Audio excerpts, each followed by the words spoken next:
ദൈവനാമം വാഴ്ത്തപ്പെടുമാറാകട്ടെ. പിതാവിൻ്റെയും പുത്രൻ്റെയും പരിശുദ്ധാത്മാവിൻ്റെയും നാമത്തിൽ തന്നെ ആമേൻ. പ്രിയ ദൈവമക്കളെ, നമ്മുടെ കർത്താവും രക്ഷിതാവുമായ യേശുക്രിസ്തുവിൻ്റെ അമൂല്യ നാമത്തിൽ നിങ്ങളെല്ലാവർക്കും സ്നേഹപൂർവമായ സായാഹ്ന വന്ദനം അറിയിക്കുകയാണ്. ഇന്നത്തെ സായാഹ്ന തിരുവചന ധ്യാനത്തിലേക്ക് നിങ്ങളെല്ലാവരെയും ഹൃദയം നിറഞ്ഞ സ്നേഹത്തോടെ സ്വാഗതം ചെയ്യുകയും ചെയ്യുന്നു. ഇന്നത്തെ ധ്യാന തിരുവചനം വിശുദ്ധ യോഹന്നാൻ എഴുതിയ സുവിശേഷം 6-ാം അധ്യായം 56-ാം വാക്യമാണ്. എൻ്റെ മാംസം തിന്നുകയും എൻ്റെ രക്തം കുടിക്കുകയും ചെയ്യുന്നവൻ എന്നിലും ഞാൻ അവനിലും വസിക്കുന്നു എന്ന തിരുവചന ഭാഗമാണ്. ഈ വചനം നമ്മുടെ ജീവിതത്തെ നവീകരിക്കുവാൻ പരിശുദ്ധാത്മാവ് കൃപ നൽകട്ടെ. സ്വർഗസ്ഥ പിതാവാം ദൈവമേ, ഈ സായാഹ്നത്തിൽ അങ്ങയുടെ സന്നിധിയിലേക്ക് ഞങ്ങൾ നന്ദിയോടെ കടന്നു വരുന്നു. ഇന്നത്തെ ദിവസത്തിൽ ഞങ്ങളെ കാത്തു സൂക്ഷിച്ചതിനും ഞങ്ങളെ നടത്തിയതിനും അങ്ങേക്ക് സ്തോത്രം ചെയ്യുന്നു. ഈ തിരുവചന ധ്യാനം കേൾക്കുന്ന ഓരോ ഹൃദയത്തിലും പരിശുദ്ധാത്മാവിൻ്റെ പ്രകാശം നിറയട്ടെ. കർത്താവിൻ്റെ വിശുദ്ധ ശരീരത്തിൻ്റെയും തിരുരക്തത്തിൻ്റെയും മഹാരഹസ്യം കൂടുതൽ ആഴത്തിൽ മനസ്സിലാക്കുവാൻ ഞങ്ങൾക്ക് ജ്ഞാനവും വിനയവും അവിടുന്ന് നൽകണമേ. ഞങ്ങളുടെ പാപങ്ങളെ കഴുകി ശുദ്ധീകരിക്കണമേ. ഞങ്ങളുടെ ഹൃദയങ്ങളെ വിശുദ്ധ ബലിപീഠമാക്കി മാറ്റണമേ. ഈ ധ്യാനത്തിലൂടെ അനേകർക്ക് ആത്മീയ നവീകരണം ഉണ്ടാകട്ടെ. ഇവയെല്ലാം ഞങ്ങളുടെ കർത്താവായ യേശുമിശിഹ മുഖാന്തരം അപേക്ഷിക്കുന്നു. കൃപയോടെ കേൾക്കണം പിതാവേ, ആമേൻ. പ്രിയ സഹോദരങ്ങളെ, ഇന്നത്തെ വചനം വിശുദ്ധ കുർബാനയുടെ ഹൃദയമാണ്. എൻ്റെ മാംസം തിന്നുകയും എൻ്റെ രക്തം കുടിക്കുകയും ചെയ്യുന്നവൻ എന്നിലും ഞാൻ അവനിലും വസിക്കുന്നു. യേശുതമ്പുരാൻ ഇവിടെ ഒരു ഉപമ പറയുന്നില്ല. അവിടുന്ന് ഒരു ആത്മീയ സത്യം വെളിപ്പെടുത്തുകയാണ്. ദൈവം മനുഷ്യനോട് ഏറ്റവും അടുത്തു വരുന്ന വിശുദ്ധ നിമിഷമാണ് വിശുദ്ധ കുർബാന. സൃഷ്ടാവായ ദൈവം സൃഷ്ടിയുടെ ഹൃദയത്തിലേക്ക് കടന്നു വരുന്നു. നാം ഭക്ഷിക്കുന്ന അപ്പം നമ്മുടേതായ ശരീരത്തിൻ്റെ ഭാഗമാകുന്നത് പോലെ വിശുദ്ധ കുർബാന സ്വീകരിക്കുമ്പോൾ ക്രിസ്തു നമ്മുടെ ആത്മാവിൻ്റെ ജീവനായി മാറുകയാണ്. ഇതാണ് ക്രിസ്തീയ ജീവിതത്തിൻ്റെ കേന്ദ്രം.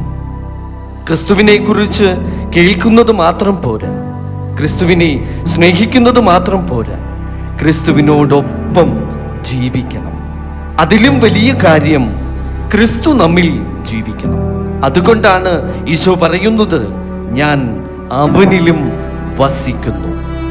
ഇതൊരു സന്ദർശനമല്ല, ഇതൊരു സ്ഥിരവാസമാണ്. ദൈവം നമ്മുടെ ജീവിതത്തിൽ അതിഥിയായിട്ടല്ല, ഭവനാധിപനായി വസിക്കുവാൻ ആഗ്രഹിക്കുന്നു. എന്നാൽ നാം നമ്മുടെ ഹൃദയം അവിടുത്തേക്ക് തുറന്നു കൊടുക്കുന്നുണ്ടോ? പാപത്താൽ അടഞ്ഞ ഹൃദയത്തിൽ ദൈവ സാന്നിധ്യം അനുഭവിക്കുവാൻ പ്രയാസമാണ്.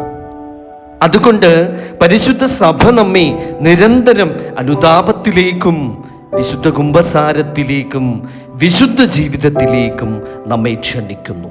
വിശുദ്ധ കുർബാന സ്വീകരിക്കുന്നതിന് മുൻപ് നമ്മുടെ മനസ്സാക്ഷിയെ നമുക്കൊന്ന് പരിശോധിക്കുവാൻ സഭ നമ്മെ പഠിപ്പിക്കുന്നു. കാരണം നാം സ്വീകരിക്കുന്നത് സാധാരണ അപ്പമല്ല, അത് ജീവന്റെ അപ്പമാണ്. സ്വർഗത്തിൽ നിന്ന് ഇറങ്ങിയ ജീവനുള്ള അപ്പമാണ്. പ്രിയരെ, ജീവിതത്തിൽ ഏകാന്തത അനുഭവിക്കുന്നവർ എത്രയോ പേരുണ്ട്. എന്നെ മനസ്സിലാക്കുവാൻ ആരുമില്ല എന്ന് പറയുന്നവർ അനേകരാണിന്ന്. പക്ഷേ വിശുദ്ധ കുർബാന സ്വീകരിക്കുന്ന ഒരു വിശ്വാസിയും ഒരിക്കലും യഥാർത്ഥത്തിൽ ഒറ്റയാളല്ല. അവനിൽ ക്രിസ്തു വസിക്കുന്നു. ആ സാന്നിധ്യം എല്ലാ ഭയങ്ങളെയും മറികടക്കുന്ന ഒരു വലിയ ശക്തിയാണ്. ആ സാന്നിധ്യം കണ്ണീരിൽ പ്രത്യാശയാണ്. ആ സാന്നിധ്യം രോഗത്തിൽ ആശ്വാസമാണ്. ആ സാന്നിധ്യം പരീക്ഷണങ്ങളിൽ ധൈര്യമാണ്. അത് കുടുംബ കലഹങ്ങളിൽ സമാധാനമാണ്.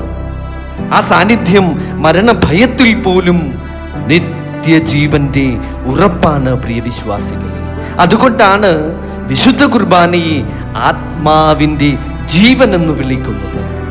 നമ്മുടെ ഉള്ളിൽ വസിക്കുന്ന ക്രിസ്തു നമ്മെ മാറ്റിമറിക്കുന്നു.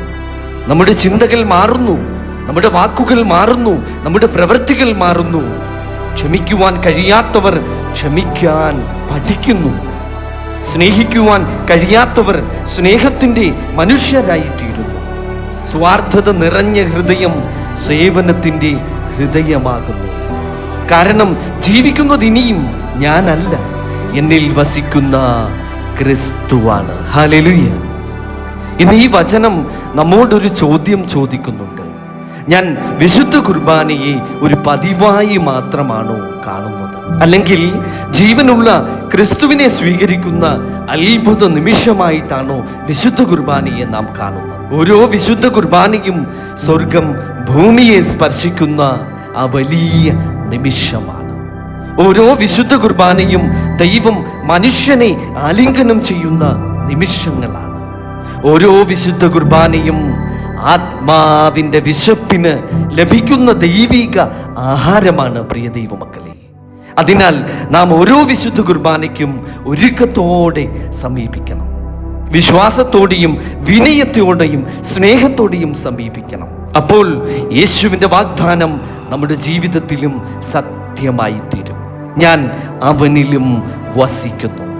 അതാണ് ഏറ്റവും വലിയ അനുഗ്രഹം, അതാണ് ഏറ്റവും വലിയ സമ്പത്ത്, അതാണ് നിത്യജീവന്റെ ആരംഭം. പ്രിയ ദൈവമക്കളെ, നമുക്കൊരു നിമിഷം നമ്മുടെ കണ്ണുകൾ അടച്ച് ദൈവസന്നിധിയിൽ പ്രാർത്ഥിക്കാം. കരുണാമയനായ സ്വർഗസ്ഥ പിതാവാം ദൈവമേ, ജീവന്റെ അപ്പമായ അങ്ങയെ ഞങ്ങൾ ആരാധിക്കുകയും മഹത്വപ്പെടുത്തുകയും ചെയ്യുന്നു.